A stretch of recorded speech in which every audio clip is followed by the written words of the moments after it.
stuff under the guise of they are law enforcement or an authority, so they can. Just because you can does not mean that you should, right? So a waiting list in 2020. I was unlawfully, literally ejected from my house. If you guys can think of like those cartoons in the 90s, like the Roadrunners and like the Elmer Fudd type of cartoons, when like the character would like press a button in a car or a plane and it would like shoot them out like with no reasoning or like good landing space. That's what they did to me from my own home with my 3 children, Viviana, Alexis, and Lewis. And they did that. I lived in Rascal Village. I shared an apartment with Dylan. We were in a serious, committed, long-term 5-year relationship at that time. And he was abusing drugs and alcohol. And I still hadn't completely checked out. He was beating me up and doing a lot of really fucked up stuff. But I still felt like he wasn't like a monster, you know, and like he had positive intention. But the recurring theme as I go back to the point in my life where things changed from me being an office administrator at Northwestern Hospital to me being used and abused and exploited and, you know, human sex trafficked and regular human trafficked. And all of the things that I learned in going through those circumstances. In a lot of times, law enforcement and federal agents are involved and they are taking incredible payoffs to look the other way, so to speak. So they will justify, you know, allowing these things to take place. And it's disgusting. It's absolutely disgusting. You guys know that I'm on page 424 of my novel where I'm writing all the details other than people's names, because I think it does need to be exposed. As I said before, I talk a lot about the One Love campaign. Before you interact with anyone, you need to ask yourself, would I be okay with this happening to me, right? If you're walking by my space and you're an investigator or an agent who's assigned to this case, what are you doing in the past 4 years that I have been updating everyone daily on what action has been taken, who I've spoken with, what calls I've made, where I've stayed, every stop along the way, how much money I've invested personally and lost into keeping myself alive. It's unacceptable. You know, we live in a democracy, supposedly, but I can't see it. The One Love campaign is when you ask yourself, as I said, would this be okay if it was going on with me? And that's more than just thinking outside yourself. That's also thinking outside yourself if you were a mother, if you were a daughter. So it takes some complex compassion and thinking and consideration, you know, to deal with these situations. My number one issue remains that, number one, I'm 27 weeks pregnant. I'm still laying on the floor. I have made it clear that I want nothing to do with this, that I'm not willing to work as an undercover if it means that I'm sleeping outside on the floor of a parking lot. You know, it's not safe. I'm in my 3rd trimester of pregnancy. It's unacceptable. I put myself on the waiting list with 311, which is the city's main shelter service. I called them twice a week, every week, religiously.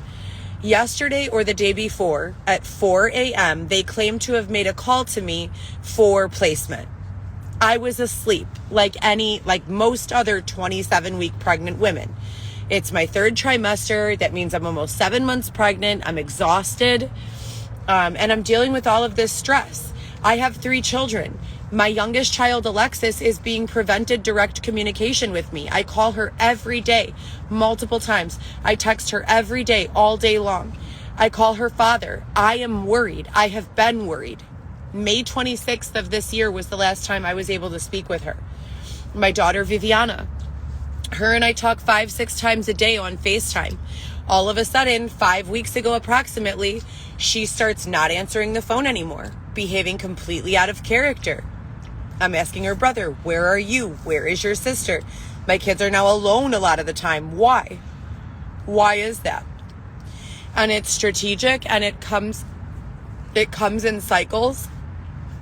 Hi, baby. He's moving around. But like I've told you before, it's my one and only job to be a mother to my children. These are my children.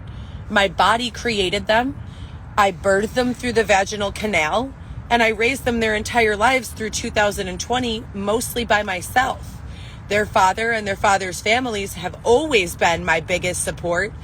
But even that was limited to the weekends. If I ever had an emergency with my children and needed someone to pick them up, do you know who I called?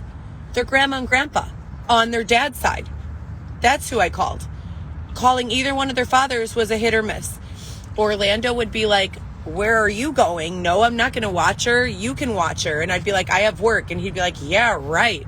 And I'd have to go behind his back as a grown-ass man and call his mom, Lucia. And she'd always say yes. Even if she was busy, she'd always carve out time in her schedule to come pick up my daughter for me to go to work or the gym or something reasonable. It was never for me to go to party. It was never for me to do anything other than make money or, focus on my health. So to them, I want to say again, thank you so much. From the bottom of my heart and the top of my heart and all places in my heart. Everything that you have had to do, not have had to because you don't have to, everything that you've done for me and my children, I'm super grateful for. Consuelo, Lewis, Franklin, Lucia, I'm very grateful whether we get along or not all the time. Children, and I say this all the time, require as much love as possible. I know that their fathers love them. Lewis and Orlando definitely love them, but they're guys, they're the types of fathers that are like, yeah, we could have McDonald's every single day and never shower. That sounds great. Like, they're guys, and their moms and dad, their parents have helped me create a family dynamic with my children and an expectation from my children that has been consistent throughout my life. I was a 19-year-old mother. That means I'm always growing. I'm always getting different jobs. I'm always moving. So no matter where I moved, as long as I stayed within a reasonable distance of the kids' grandparents, they would come pick them up. I chose to put my big kids in school in the district where they lived because I didn't want them to have to go through what I went through as a teenager. 1 million different schools, 1 million different social groups. I wanted them to have roots, So, and I'd like to do that for this baby, which is why we stay using Xavier's father's address, even though we only lived there last summer and we have not been back. We've been in a tent since February 15th, 2022. And I want to press criminal and civil charges against everyone involved. I don't know how many more times I could say it or how much more articulate I can be. This is abusive. I wake up every night in the middle of the night in incredible, tremendous pain from my spinal cord, from my hips. I cry for a little bit in the morning when I get my bearings and realize I'm not home, I'm not inside, and that's never going to change. I have not been in a situation where I felt home since 2037 West Roscoe. Even Montclair didn't feel home because my kids were not there. And my entire life, as I said, since 19, I'm 36 now. That's nearly 20 years of my life. I've been raising my children. Home was not home unless it was for me and my 3 kids. They lived with me at least a minimum of 4 days a week. Usually it was closer to 5. So, 311 calls. They say that they closed my case. I posted the text message. 5:39 a.m. I get a text message from their system, automated, saying, your case has been closed. I just burst into tears. I've been on the waiting list for a year, more than a year. I've been calling them 2 times a week, every single week since August or September in anticipation of the cold weather. I'm borderline anemic, which means that my levels are always kind of normal, kind of not, but I get freezing cold at 40 or 45 degrees, meaning the tips of my fingers are numb, my toes are numb, I'm crying out in pain. I don't know what to make of this, and I don't know why law enforcement has not directly contacted me back with solutions. I keep on getting promised that Xavier's dad is getting us a loft space in Berwyn, and people have promised that they're replacing my vehicle, and then, different people have promised employment and all this stuff.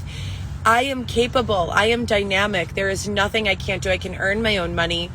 I just need you to get out of my way and let me do so. Okay? I'm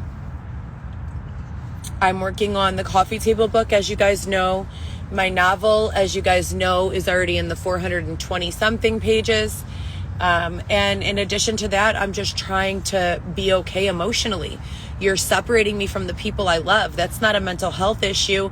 That means you've ripped me out of my life, the life I've worked my entire life to have, and I want my life back. That's sadness. That's causal to what you've done to me. You know, that's not a mental health issue.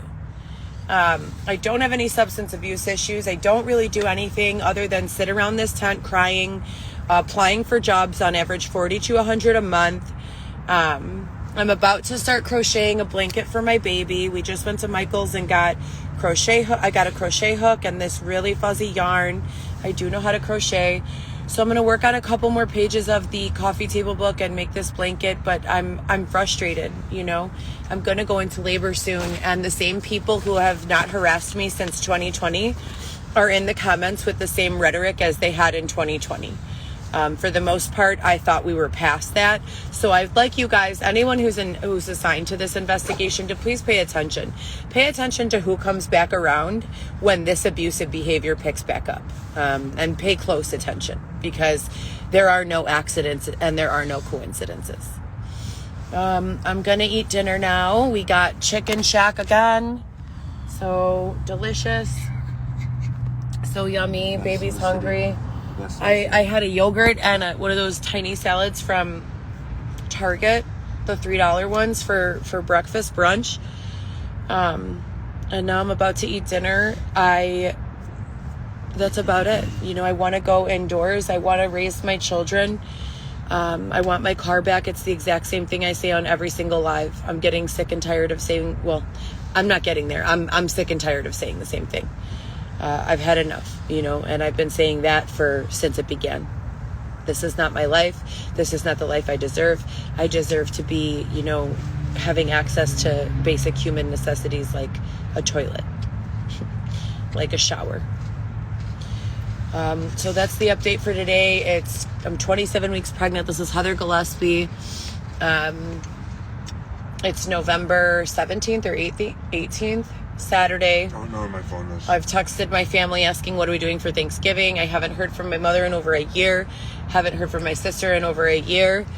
That's concerning. And my kids and my father are, you know, I'm always in contact with them, but it definitely feels like there's something going on again, which I haven't felt since 2021, which was the first time they did all of this nefarious bullshit. A lot of people were charged, and I'm sure that they're going to be again. So, sponsors, if you guys are out there, we have not seen you. Xavier said that he went to go meet for food and that no one was there. So I had to use the money that was given to me for maternity clothes. That's what I've been using to feed us lately. They did the exact same thing last month. I had gotten us a brand new tent. Someone kicked the whole front door off and kicked me in my eye. And I received money for maternity clothing and had to use it to replace the tent. So I'm just sick of it. You guys can see my tummy is busting out of these pants. And this is one pair of 3 pants I have left that fit. I don't have access to a washer dryer regularly. I am outside in a tent. Can you give me a fucking break, please? That's about it. I had a nutrition client yesterday who was so inappropriate. I mean, it was just awful. At first, they were completely appropriate, you know, and had boundaries and asked me for the nutrition plan. But they had leukemia and prediabetes. And I can work with prediabetes, but I've never worked with a leukemia patient before. Not that I wouldn't. I said, absolutely, I'll take it on. But I need you to understand that I've never worked with someone with leukemia. So I'm going to have to literally go to the library, spend a day preparing. I need you to complete a health assessment. Write down all the details. I'll take it to the library and look for any considerations. And then we can have a free Zoom consult. And I'll tell you how much it's going to cost for me to give you this whole plan. They were all, yo, that sounds great. I sent them the assessment, and then they're starting to text me ridiculous. Like, do you have time for a phone call? Do you want to talk? I'd like to get to know each other. Bro, I'm not looking for friends. I am not looking for friends. I have 3 children, 1 on the way. I'm sleeping in a tent. I don't need any friends right now. I need support. I need the authority to intervene. That is what I need. Like I said, I completed 3 or 4 pages so far for the coffee table book, so I'm focusing on that. I'm going to type up basically my narrative from what's happened from page 424 of my novel through today, and handwrite it like I always do, so that I have record, and so that, we know who's full of shit and who's keeping it real. I always tell the truth, and the reason for that is because a lie cannot stand next to the truth and survive. It will be exposed. But yeah, that's about it. You guys have a great day. I don't know what I'm doing. The shelter system, threw away my request. At this point, it's going to be up to, completely private sponsors, or if law enforcement is able to find out who is preventing my resumes from being distributed, and who is, trying to harm me still. Leaving me in a tent is not a solution. So it's a Band-Aid on a fracture, in the words of Eric Scholl. You guys have a great day. I miss my children. Alexis, if you're listening, mommy loves you so much, and I call you every single day. I leave a message on Dada's cell phone for you every single day. Viv, I've only spoken to you 6 times in the last 26 days, and you know that's unacceptable. Bebe, I just got off the phone with you, so we're all good. But girls, your mother misses you. Please call me. And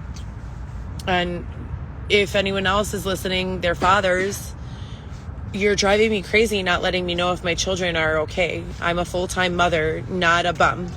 Please call me and let me know that my children are good. And for the people in the comments who, have something clearly wrong with them, an undiagnosed issue of sorts, hit the brakes. Please go away. This is my safe place, not yours. So